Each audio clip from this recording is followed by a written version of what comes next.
Welcome in, Capsuleers, to your very special day, Capsuleer Day 21. In this video, we're going to be covering everything you need to know to get a great start on this event. In order, we'll be covering the general event overview stuff, things like reward tracks, daily logins. Then, we'll cover the KSpace sites, known space. After that, we'll go into industry, because there is industry. You got to build some filaments in this, and we'll talk about the details there. And then we'll go over the general abyssal knowledge. You're going to be diving into these special abysses, and there's some general knowledge there you need to know about. And then the last topics are the data-specific abyssal knowledge and the combat-specific abyssal knowledge. So we'll go through all that, and then you'll know everything. So let's dive right in. First things first, it's your daily rewards. So these tracks are broken up into Alpha and Omega, like we're very used to. On the Alpha track, you're going to be getting mostly some skins, some SP, some drugs, things of that nature.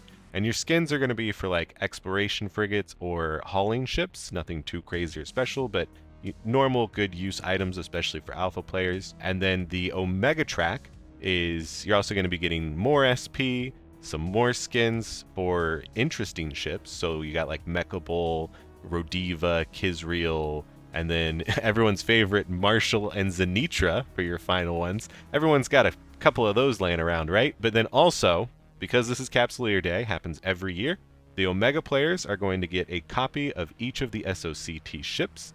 You start out with the Apotheosius, and then you get Synesis, Gnosis, Praxis, Metamorphosis. These are wonderful, wonderful ships. All of your accounts that are Omega are going to get one. It's a nice chunk of change, and I'm talking to my alphas now, is that if you, at any point during claiming all of these rewards, become Omega, you will backfill and get rewarded all of those days of Omega that you missed. And a Vanguard event is coming up in about 27 days, and they also generally put a pack on the Nest store that's like a few days of Omega, so you can play Vanguard for the weekend. You see what I'm thinking? You see where I'm coming up with some things? So if you're an Alpha player, save a little bit of Iskies so that you get some Plex early in advance. Just claim all of your Alpha rewards, and then when the Vanguard event hits, make sure you pop into the Nest store, get a few days Omega, and get all of these wonderful Omega rewards. Should be really easy peasy. No guarantee, but trust. Next up is the reward track. What is the reward track? I'm so glad you asked. Every event that CCP has, they introduce this little track where you do some quest to get some points to get rewards. The rewards for this event are, by and large, SOT ship skins. So you're going to get a special skin for all of those ships that they have in their line. You'll also be walking away with some Edencom ship skins, and then lastly, a monitor ship skin. So if you're a big old nullsec FC, lucky for you, you're going to really get a very special skin for you. Other than that, you can get a few drugs, some other miscellaneous stuff. It's a good time. So you're going to be doing these quests, which are basically what you're already going to be doing, which you can see here. And go ahead and pause the video if you want to read all of them, but we're moving on. And the last general announcement for this event is that there is a Twitch Drops campaign going on for the entire month, and you're not going to want to miss this. So here is a schedule for the first 2 weeks, and as you can see, there are police skins on offer. That's right, police skins on offer. Read the chart, make sure you see what you want, watch Twitch streams. You can watch my Twitch stream, you can watch anyone that has drops enabled, it will probably be in their title. You can watch CCP stream, so go hang out on Twitch. You gotta link your account, which can be done pretty easily. Go for it. It's time to start actually talking about the known space sites. These sites are relic and combat sites. They're found in all areas of space. They're very plentiful from what I could tell. I jumped a few jumps away from Jita and was able to find multiple instances of both the combat and the relic sites. Easy peasy. So you should be able to find these without any worries with that. That said, the loot in them seems to be the same loot table, and it's also not great. But the great thing about it is that you do get the materials that you need to be able to start your way climbing up the ladder, the industry ladder, and you'll be able to get the loot to make the T1 filaments by doing this stuff. Also, your event tracker, your reward tracker, starts off with quests that involve these KSpace sites. So even if you want to skip this and just buy some materials and get right into the abyssals, I highly don't recommend that, because you do need to at least do those like starter quests to, again, climb your way up this ladder. Let's talk about the combat sites now. This is very easy. Both of these are always just super easy. The combat site is going to be 2 waves of drones, and then it's followed by a Kikimora boss. The Kiki boss has all the loot inside of it. You kill it, you get it. If you're in high sec, you can consider stealing another player's loot if they killed it and, you know, it's yellow. But if you're right next to it, you will go suspect, so keep that in mind. But, you know, if you're willing to do that, that's totally fine. The site's name is called Treacherous Collapsed Conduit. You can find it just on your regular probe scanner. You don't have to scan down anything down. They're, again, very easy. An Astero can do it. A lot of people are doing those in Asteros. Buffer fit, not even a buffer, a Synesis with basically no tank and no repping module, as you can see in the video, is just barely able to do it. But yeah, so some pro tips for you if you really care about these sites is bring a repper. They hate drones. The second wave seems to really aggro on drones all the time. And again, you can steal stuff if you feel like you could do that. A wonderful ship for this would be like a T3 destroyer, or a regular destroyer, or a combat-y frigate, like an Astero, pacifier, any kind of that kind of stuff. Again, super easy, fly what you want, have 100 DPS and some repping ability, and you'll easily be able to do it. Moving on to the relic sites, they are a level 1 signature. You do have to scan them down. They are called Desolate Collapsed Conduits. So once you scan it down, you warp to it. It looks, as you can see, like a very standard relic site. Some things to note is that the signature will disappear off the probe scanner after the first thing you hack. So if you get in there alone, you want to immediately go and hack something so people don't interrupt you. After that, you have the option of, you know, cargo scanning the relic boxes and seeing if there's good stuff in them, or you can just do everything. For your beginning quest, you want to do everything because then it'll get it out of the way. And, you know, some proper ships to do this site is going to be like a pacifier, a Synesis, you know, any of your standard relic ships. The hacks are really quite easy as well, so you don't even really need any bonuses. You could just go in with just a regular T2 analyzer, no black glass, no Zegma, any of that. You could fly a T3D. So yeah, like a Jackdaw, a Speeple, these are going to probably be like the primo ships to do this stuff in. But again, it's your choice. Fly whatever you want. If it fits into other content you're doing as well, more the merrier. I know Brother Grimoire, a fellow Twitch streamer, was doing these in a Stratios, because that's what he normally flies. It's a little bit overkill, but that's fine. Overkill's fine. He did all the sites. Easy peasy. Good stuff, right? One thing to know is, on pro tip, is that the cans are all really far away. They're like 50 kilometers away from each other. Make sure you bring a micro warp drive, not an afterburner, and you'll be golden. Now that we've returned back to station from our KSpace explorations, we've got some goodies, and we can use these goodies to make filaments to start getting into the Abyss content, right? You can see that we have these ruined electrical filament blueprints and the sinister exotic. These are going to be your tier 1 options. You know that they're tier 1 because they have one little blip there. If we quickly look at the T2 icon, you can see 2 blips, 3 blips, and then 4 blips. That's the tier level that you know. Same thing for the normal Abyss, if you didn't know that. But if we double click this, bring it into industry, we can see what we're making here. So in order to get into the T1, there's also this handy dandy chart, which I'll throw on screen for a little bit, which kind of gives you an idea of how you get things and how they progress. But in the industry, you see that we need all of these entangled stuff. So let's actually put all of this into our item hanger. All right, now that we've put all of our stuff into our item hanger, we can bring up the industry window here and see that we have acquired most of the stuff. But we also have a quest that says materials or data sold and purchased.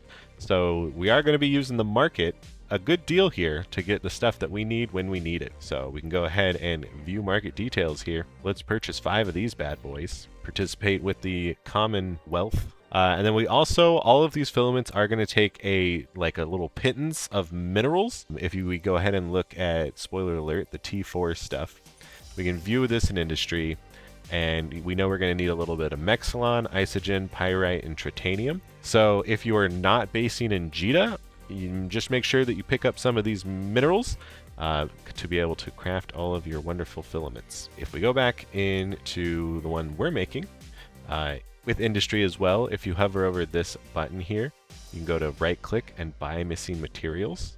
This will let us purchase our Tritanium and Pyrite, and then we can go ahead and start. If you have no idea about anything industry, go check out the career agent missions, I guess, because that should be covered there. So let's go ahead and start there. The T1 filaments only take about 4 minutes. Let's talk about levels of filaments now. So as I kind of showed and alluded to, there are 3 levels of exploration filaments, and there are 4 levels of the combat filaments. And yes, that is the highest. So there is no highest level of exploration. If you want, assumedly, the best of the best, we are going to have to be doing that combat stuff. So just keep in mind there. If we kind of go through these, we can see that they take these things. We acquired all of these things, or could have, in KSpace. Once you move up a level, it requires different things, and particularly these first 2, this B79 and this B97. As you can see, these are not used in T1 filaments here. They are only used in T2, 3, and 4 filaments, which means that we are only going to be able to get them in T1, 2, and 3, and 4. We're going to have to go to the Abyss to get this material. And that's gonna continue as we work our way up. We're going to first acquire all these KSpace materials to get access to the Abyssal. We're going to be going into the Abyssals, trying to get more materials and more blueprints and all that to craft the next tier. And we're going to just rinse and repeat. So we're going to be doing a bulk of the low stuff, and then we're going to kind of go lower and lower and lower, and then we're going to do maybe just a few of the T4 stuff. The goal, if we do it all right, is to do a lot of the T4 stuff, because that's where all the really good stuff is. And that's kind of what makes this whole event run. Wherever you are, however, your level or your progression, people are still going to want what you have to offer, because if you can only do like a T2, but you're still getting all those juicy T2 and T3 materials that you wouldn't otherwise use, sell those on the market to the players that are able to complete the higher level sites. In that way, it's fairly alpha friendly. No matter where you kind of are, you can still do stuff. That's kind of all the industry stuff. You're going to be building up these filaments. It's really easy. One last thing about them is that they do take progressively longer. So the first job is 4 minutes. This T2 is 22 minutes.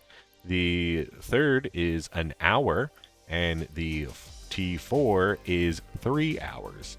So you kind of have to have a little bit of forethought before you go into your T4 stuff. All right, let's go ahead and move on. And on to the main event, the actual Abyssals. Caveat as well to start off, we have only seen T1 and T2 being done. I guess T3 for the Explo been done thus far, so some of this may not be correct for the higher tier stuff, but I'm pretty sure that it will be, so should still be all good info for you. All of the Abyssals are 30-minute timers. If you're familiar with regular Abyssals, you need to complete your objective within 30 minutes. If you don't, you die, your pod dies, everything explodes and goes away. So keep that in mind. They can be used anywhere, including jita. So you can do all of this event based right out of jita.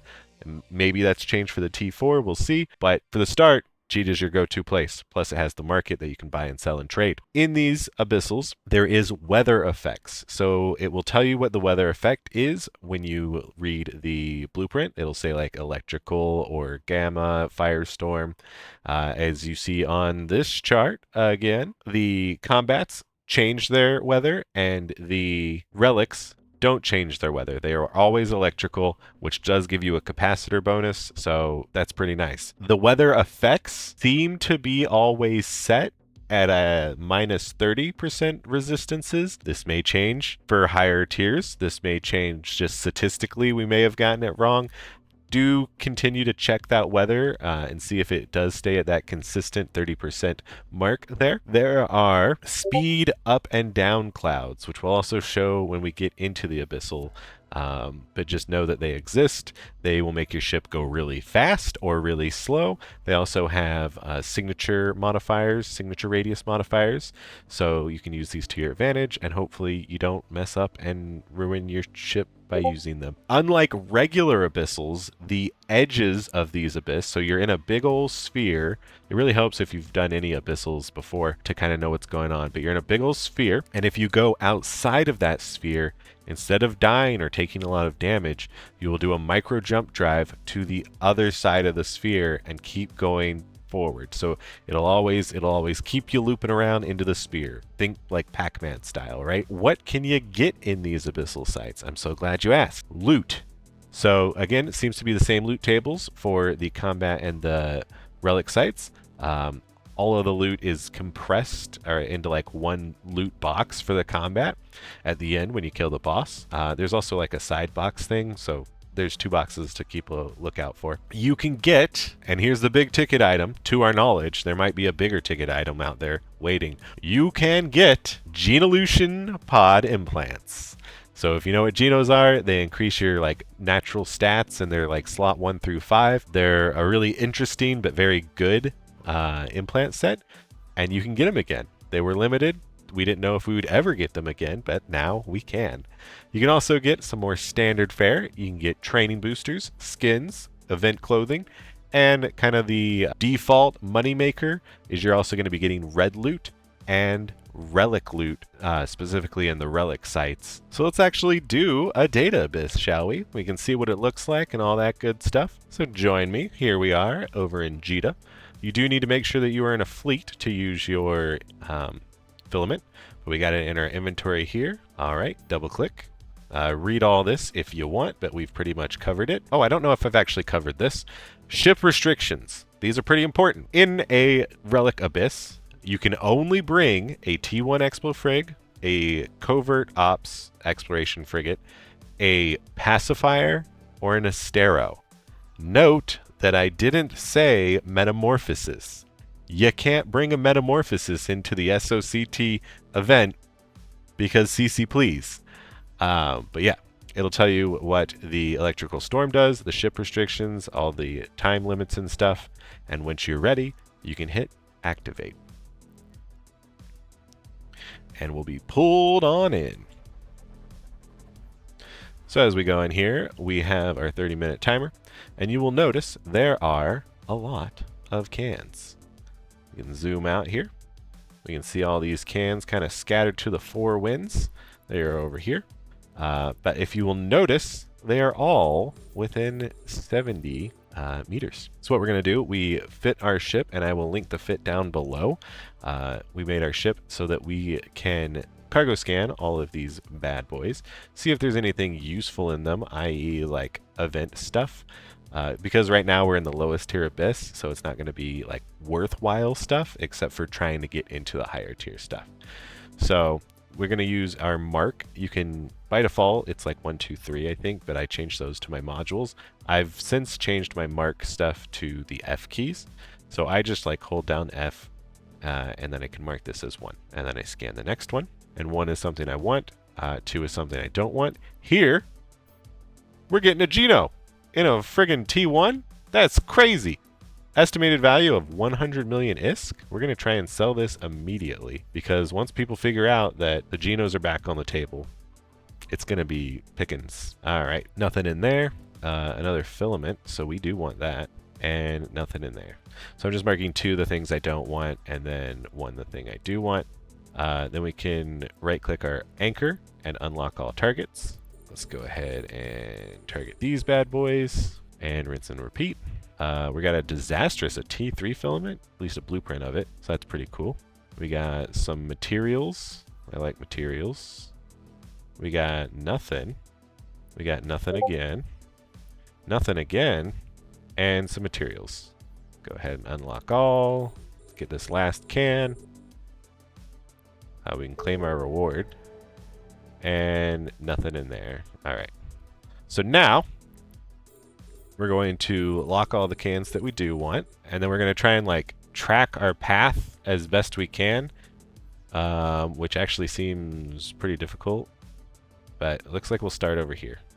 And again, time is like sort of the essence, or you just want to do things quickly because why not? We have a whole 30 minutes, which is a lot. Do note that you're probably going to be going really fast, especially if you hit a speed cloud. So you want to make sure that your ship is agile enough that you don't, like, if you do immediately hit the analyzer, you don't want to overshoot, because then that will, like, you'll go too far, you'll close the window, that will count as an attempt. And these do have 2 attempt limits on them. So if you fail twice, the can will explode, not do any damage to you, but all the goodies will be gone. All right, so let's go ahead and hack all of these.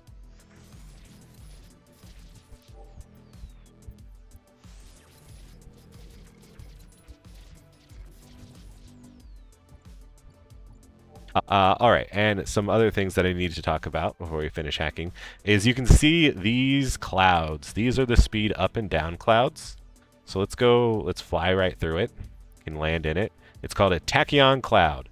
200% max velocity bonus. You are flying through this thing.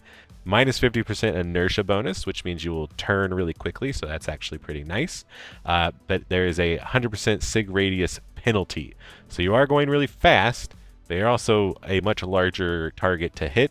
That kind of cancels out, though. That's pretty cool. This means just you're going to go really fast. And then the other one is pretty much just the exact opposite. So yeah, we're going over 10,000. All right, so here we are in the anti-tachyon cloud. I stop my ship in it. And this gives you minus 67% ship velocity. So again, you're going, instead of going 3 times, you're going 1/3 the speed. 100% ship inertia, so you're really sluggish, you're boatish. But it gives you a minus 50% sig radius, so you are slightly harder to hit in that sense. So use this to your advantage, or hopefully not to your disadvantage, and you'll be well on your way to victory. Also, the difficulty of the cans. So because we're in a T1, it's starting out very easy. You're going to have a lot of these green cans. And also the names correlate with how hard they are. Not that it really matters, because we're going to hack anything that it has valuable stuff in it, right? But just note that as you go up into the tiers, it goes to green nodes, to yellow nodes, to red nodes, to like super red nodes. That's pretty much it. A few more things that I forgot to mention. My fit is, I will link it down below, which is pretty good. You can make it more blingy, less blingy. I chose the Astero because everyone loves the Astero, right? These are relic sites, but we are using a Zegma integrated analyzer. This is because the black glass implant works with this analyzer to give you a really big bonus to your strength. It makes hacking very easy, almost trivial. With that said, any ship will do the job just fine, or at least any of the exploration frigates will do just fine. A relic analyzer too helps. You can go as blingy as you want, as little blingy as you want. The only thing you need is a relic analyzer. Other than that, it's go fast. You want to go as fast, you want to be as agile as possible. There's not any enemies in here. You never need to worry about damage or anything like that. You don't need to scan anything down once you've got the filaments. You just want a fast ship. And I chose the Astero. You can choose whatever you want, the Jita perhaps. Now, on to the combat stuff. So here, we've decided to use a rupture.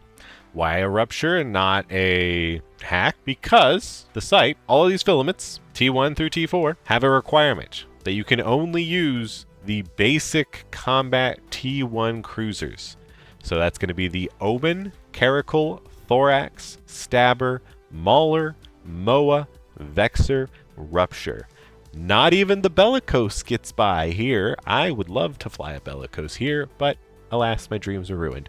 So we've chosen a Rupture. I think the Rupture is a really good ship. Kind of going up the tiers. Maybe will be true, maybe won't be true. In general, kind of think like Abyss fits, right? You're going to be wanting to handle the Abyss because we're going into the Abyss. The T1 is incredibly easy, as we will see here. We can go ahead and activate. But when you get into T2 3 and 4. I'll actually talk about that later because we're going to be talking about T1 right now.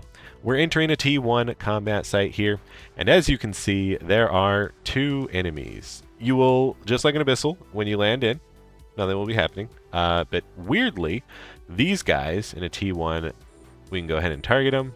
We can go ahead and orbit them, right? They take a long... I think they're either bugged or they take a long time to lock you and only activate like once they've locked you. But they're not really going to be moving. If you throw your drones out, they will start moving and attacking and doing all that stuff. But we're just going to keep our drones in for now. This is basically like a training environment. This is like, hey, welcome to the Abyss. This is what it is. That's all that T1 is. We can see these various clouds here that go fast and go slow. There's a border as well. We'll show that because it's kind of more important in combat stuff. Okay, looks like the frigate has finally targeted us. We can shoot the frigate. One shot, it's dead. And then there's this battleship. I'm gonna... It's a sleeper battleship, a drifter even. Okay, so it does actually finally start moving. It does just take a really long time to target you. But now that it started moving, the boss is the battleship. Once you've killed the boss in the battleship, this exit gate will open. Right now it's closed. It looks closed. Trust me. But all of the loot, with some caveats, is in this battleship. There might also be like a loot can somewhere like floating around. It's like, it seems to be like a rare spawn. More details maybe later. But basically all of the loot is in the boss. Once you kill the boss, you can exit. The problem, once you get higher tiers, even T2, T2 is like a very large difficulty spike, so be ready for it. There are turrets. Also, you will just get continual spawns. Things will keep spawning in. But these turrets, they do a lot of damage. They're on the edge of the arena. Let's shoot this guy. We'll go ahead and throw our drones out as well. Let's also get closer to this guy. We're not really doing any damage because we're not getting close to him. He's running away from us. And he's doing a lot of damage to us too. So like even the T1s, while they are incredibly easy, they still pose a threat. You do need to like respect them. I should have respected them a little bit more. Also, I probably should be a micro warp drive. Generally in the Abyss, you go afterburner, not micro warp drive, but maybe that's different for this Abyss. You know, could be. Looks like he's kind of going down though. But yeah, so the edge of the arena, which we will go explore, once you cross it, you will go directly on the opposite side wherever you were, think Pac-Man style, and teleport. You'll micro jump drive. And there are these turrets that live on the outside of the arena, so it's going to be very imperative for Capsuleers to go and kill those turrets because they are very high damage. And once you do, you can kind of mitigate the damage, and then you can start working on the boss, kill the boss, get the goodies, leave the conduit. Time, 30 minutes. Again, that's a lot of time. So kind of the main thing is going to be, can you live the onslaught of damage, especially at the beginning? So keep that in mind for your fit, and fit so where you can take high, spike, alpha, just right off the get-go, ready to punch you. There are also all these different weather effects. We can loot this. We get some stuff to make more filaments. Hooray. And let's go this way.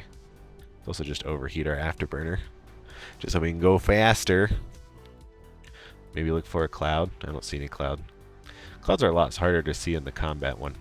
But as was talked about previously, the weather effects, they matter a lot more in combat sites because you're going to be taking damage. For this, it's minus 30% kinetic resistance. That applies to you and the enemy. So you want to fire kinetic shots. You want to have high resistances.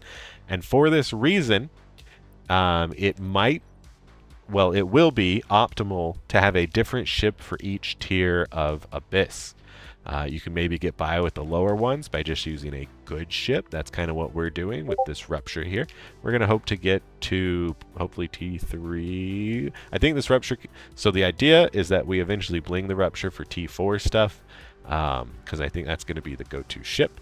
But other possible options are the Vexor, maybe the Stabber, maybe even the Thorax. Yet to be seen. That's going to be a whole thing, whole idea. Oh, also, you can have 2 pilots in these abyssals. Grab a friend, or, you know, yourself with multi-boxing, because you can. But there, you can have 2 pilots. Takes 1 filament to do it. You can go in as a team. You get the same amount of rewards, so you get like half rewards. But it makes it a whole lot easier. So I'm sure there's probably going to be like spider tanked vexers or thorax or even ruptures. Like, it's going to be an interesting fitting, because from what I can see, this T1, very easy, right? T2, big jump in difficulty. If there is a similar jump of difficulty into T3 and 4, oh boy, we're going to be needing to go all out. So I can't wait to see how that goes. It'll be really fun. That's pretty much it for this video. Other than that, it's been great. Hopefully you have a great time. I'm going to be streaming this generally Monday, Wednesdays for the next month. Get some Twitch drops, all that wonderful stuff. It's been a pleasure. See ya.